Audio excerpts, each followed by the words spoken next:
Hi folks, welcome to the Prepared Homestead. This is Travis. Thank you all for stopping by to watch. Have a news brief for you because there's just a lot. There's just a lot in the news. And a lot of it's pretty important stuff, you know.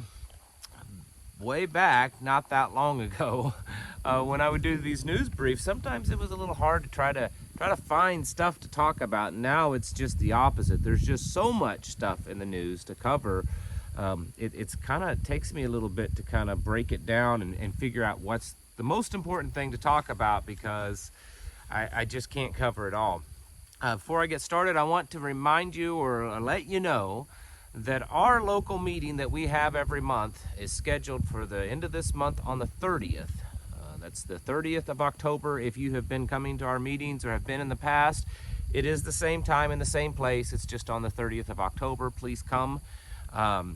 If you haven't been to one of our meetings and you'd like to come, you can shoot me an email. Should be popping up somewhere right in here. We are located in the south central Missouri Ozarks, so that'll give you kind of an idea of where we're at. So if you live somewhat within a decent little drive of us, you're welcome to attend.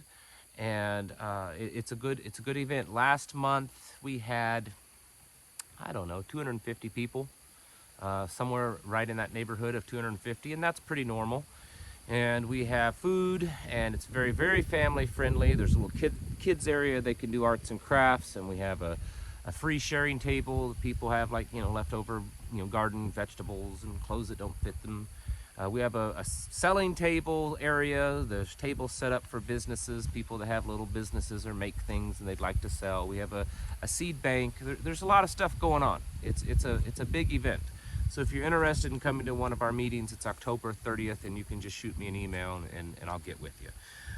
Moving on to the news, we're going to cover war stuff, we're going to cover financial stuff, and then we're going to cover food and supply chain stuff, because it's just all happening, right? And it's probably a good thing to kind of keep up on top of it. Now, some of you, when you start seeing that there's just so much happening all the time, every day, it starts wearing on you and bringing you down. Try not to let that happen. It's not something to allow us to, our emotions to kind of crumble because of this. This is just to give us a heads up, okay? Keep us updated on what's coming, and so that the more we know about what's going on, I think the better we're able to prepare and kind of get a little bit better of a timeline. So as far as the war stuff, there's been another pipeline problem. Yep. Druzhba, maybe that's pronounced right, maybe it's not, and maybe I don't care. Pipeline is leaking, reducing the Russian oil flow to Germany. Poland, apparently this leak is in the area where it goes through Poland, and Poland is saying that they believe that it's some kind of sabotage, that it's an attack, that it's not just a random leak that happens. But I've not seen any evidence of that, so, you know, we'll see. And they believe, I think from what I was reading, that Poland is already starting to blame the Russians. Putin has already offered Europe's gas through the Nord Stream 2 pipeline, and Germany's already declined. They don't want it. Now everyone, you know, it's really bad that Russia blew up their own pipelines, but Russia says, hey, but we'll send it through another one of our pipelines, and now it's like, no, we're not gonna do it, because we're gonna shoot ourselves in the foot and cut our noses off, because, you know, Great Reset, gotta keep that going. China has been paying attention. I mean, that's not a big surprise, right? We know that. But they have been looking at the war in Ukraine with Russia, at the experience of it, to develop hybrid warfare strategies against Taiwan, using drones, psychological pressure and stuff, according to senior Taiwanese security officials. Now, I was having a conversation the other day with a couple of their actual war veterans, so they have much more experience in this matter than me. And I brought it up. I said, you know, my opinion is that this next world war that we're about ready to embark on, it looks like, I think it's going to be a very different war than anything we've ever seen. It's not going to look like World War II or Vietnam or even Afghanistan and Iraq. The technology, it's really changing the chessboard I guess is a way to put it. You know, for instance, and this is just a tiny example, but you know, it used to be that the American military said that, you know, we own the night because we have this top secret night vision technology. And now you can get on Amazon and you can buy stuff that may not be as good as military, but it's sure work fine for a lot less money, and it's very easy to buy. With drone technology, with bioterrorism type technology, with missile technology, and all the cyber warfare, you know, bragging that you've got a whole bunch of aircraft carriers may not be that big of a deal in the future, in the near future, when some of these strategic arms can take a, you know, aircraft carrier out pretty easily. So, you know, hypersonic missiles and, you know, all that kind of stuff. So I think that's kind of what they're talking about. They're looking at what's going on now and trying to figure out, you know, the best way to plan a war against Taiwan. Moving on to the economy, the Fed warns unemployment may rise to tackle soaring inflation. It may have to rise. Well, unemployment's already been doing this. We've been seeing report after report for weeks now of all these big companies and small that are laying off hundreds and even thousands of people because there's a major slowdown. The economy is like a train, you know. Someone flipped the brakes a while back ago, and the brakes have been working, but the train, you know, it's a big, powerful force, and it takes a while for those brakes to start taking effect. And then that's what we're experiencing. Those brakes are taking the effect finally, and the economy is slowing down. And yes, unemployment's just gonna have to soar. Deal with it. That's what the Fed says. The latest minutes of the Federal Reserve meeting says that the Federal Reserve people, they're surprised at persistently high inflation. This is just weird. They don't understand.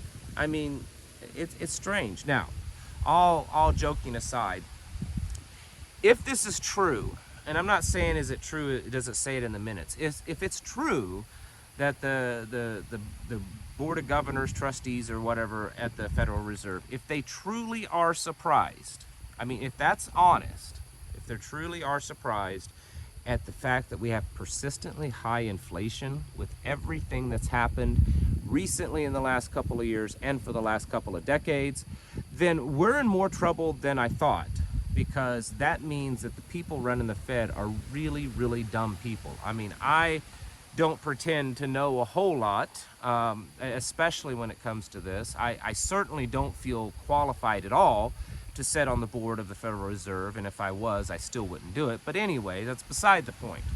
I don't feel qualified to do that kind of job, but I'm smart enough to figure out and to not be surprised at the fact that we have persistently high inflation. So it's a little worrisome that if the Federal Reserve folks truly don't understand it. Speaking of inflation, some numbers did come out today. Wholesale numbers are showing almost a 0.5% increase. The core PPI went up, you know, 0.5%. So we're seeing that go up, and I suspect, and just this is my opinion, and I could be wrong, that the numbers that are coming out this month may not look too terrible, because of course they're based on last month's numbers. And last month we still we're seeing gas prices somewhat down, but in the last couple of weeks, with OPEC, you know, cutting their oil production and the futures and stuff, we're going to start seeing gas prices go back up, which we already are. And so the next round of numbers coming next month, which will be reflecting this month, could very possibly be significantly more. The International Monetary Fund is warning the risks of a breakdown of the world financial system have risen to levels only seen during past crises. That it's a big deal. The IMF has been putting out a lot of warnings. IMF and the World Bank warn of increasing risk of global recession. They're kind of trying to wake people up, apparently.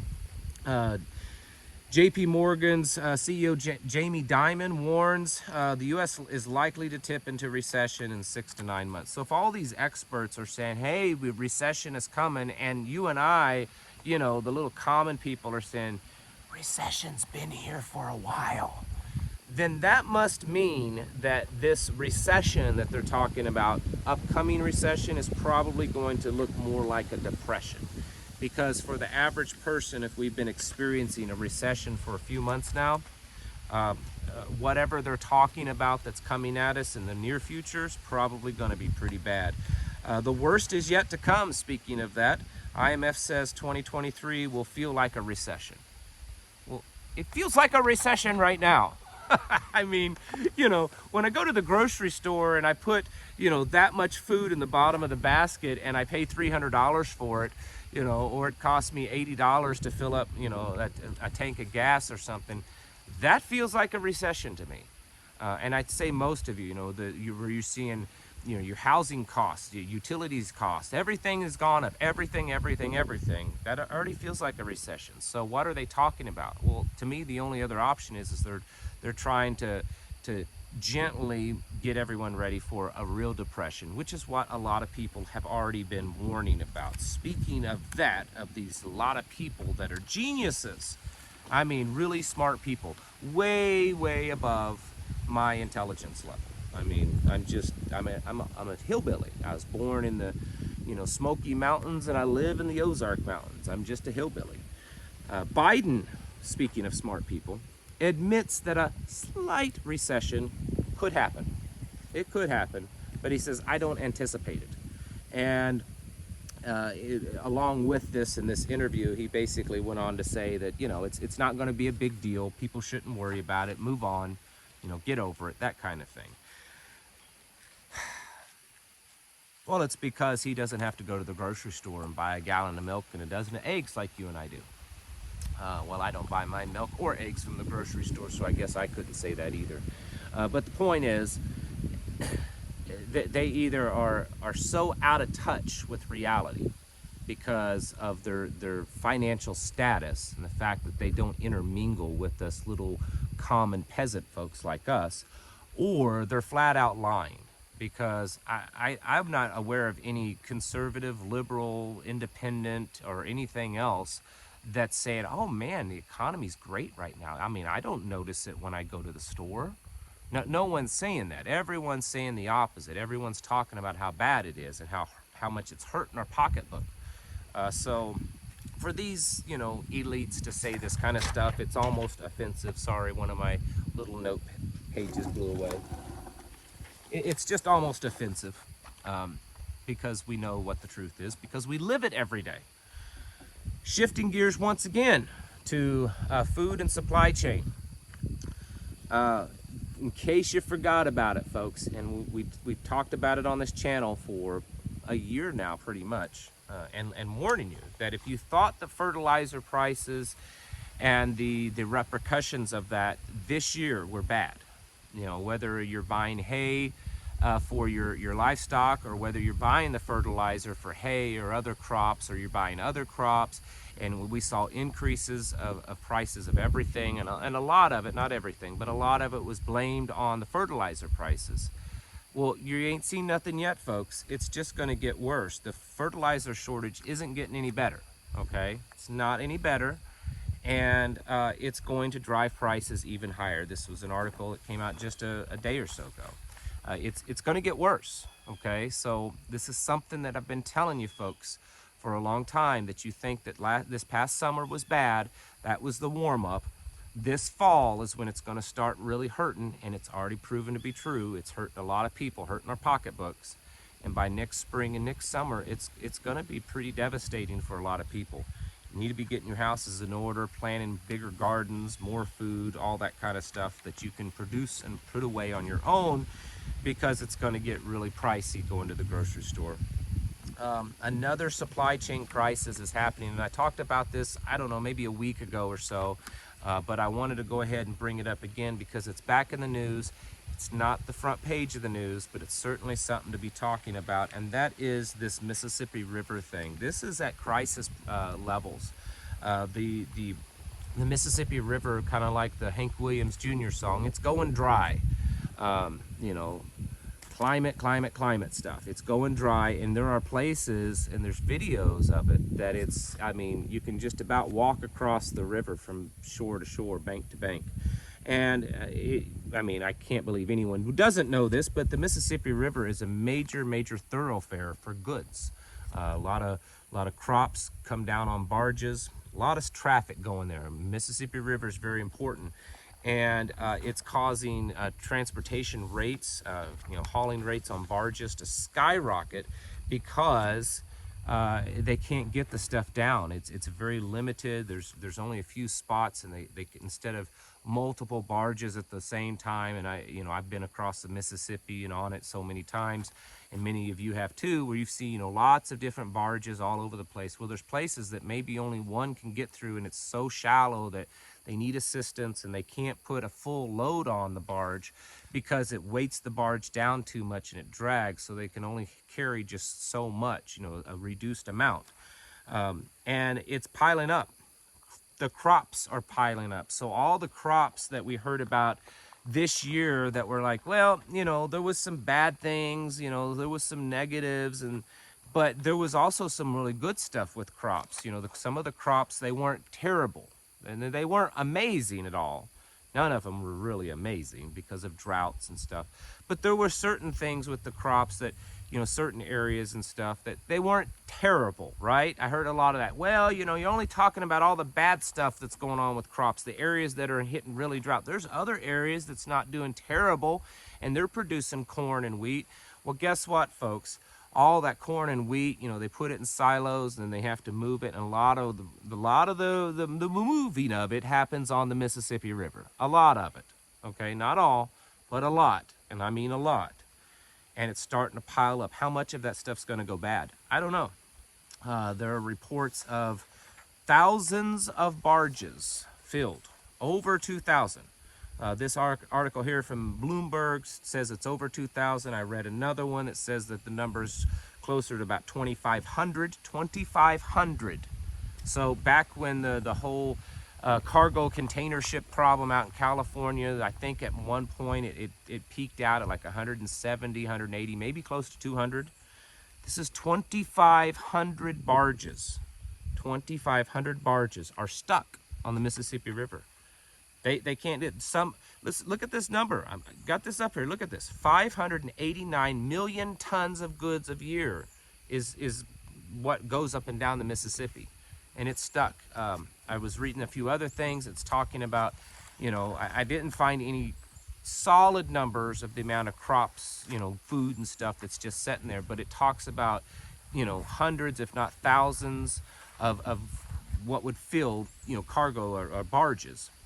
Are just setting. They're setting, up north on the Mississippi, and at certain places where they're just setting there because they can't get through. This is another epic level crisis. You add this with all the other stuff, the fact that we could be nearing an actual railroad strike. We've talked about this, and we thought it was over because, the great almighty Biden came to save the day, but it didn't work.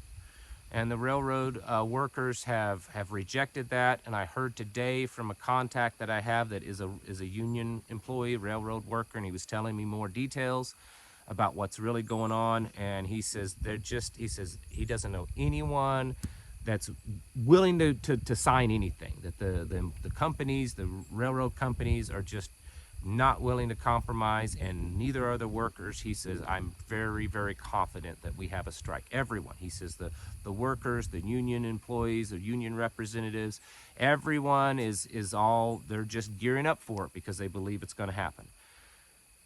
So, yes, I think the food, the supply chain, the inflation, the economy, and the war front, it's all going to start getting worse, folks. I don't see any light at the end of the tunnel. Not yet, anyways. So keep getting your houses in order, preparing yourselves mentally, physically, and spiritually, now more than ever, because we're not at the end of this, okay? We're just beginning, folks. It's just at the beginning. Thank you all for watching, and I'll catch you in the next video.